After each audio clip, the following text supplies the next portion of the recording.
Nagpaalala si DOTR Acting Secretary Giovanni Lopez sa mga Pilipino na babiyahe ngayong Semana Santa na planuhin na maigi ang kanilang mga lakad upang maiwasan ang abala sa mga terminal.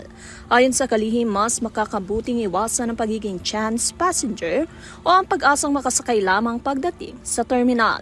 Sa halip, hinihikayat niya mga biyahero na mag-book ng kanilang mga ticket online upang masigurong may masasakyan sa kanilang itinakdang oras ng biyahe. Natin ang ating mga kababayan na planuhin mabuti ang kanilang pagbabiyahe kasi madami pa rin yung mga nagcha-chance passenger, no? So kung maaari, wag na nating gawin yung mga chance passenger, yung pupunta tayo sa mga terminal at umaasa tayo na meron tayong mga masasakyan. Meron naman tayong mga online booking. So yun yung mga medyo na sinasabi natin na antala yung kanilang pagbabiyahe. So we manage it in a way, especially sa PITX.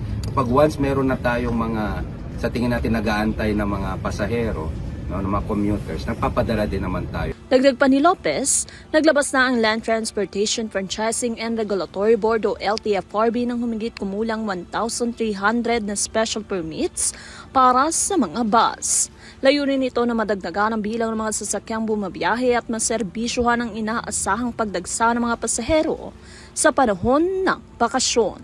Sa kabila nito, patuloy pa rin ang paalala ng pamahalaan sa publiko na maging maagap, disiplinado at handa sa kanilang paglalakbay upang maging ligtas at maayos ang biyahe ngayong Semana Santa. Para sa RTV News, Catherine Landichos, masaludo sa bawat Pilipino.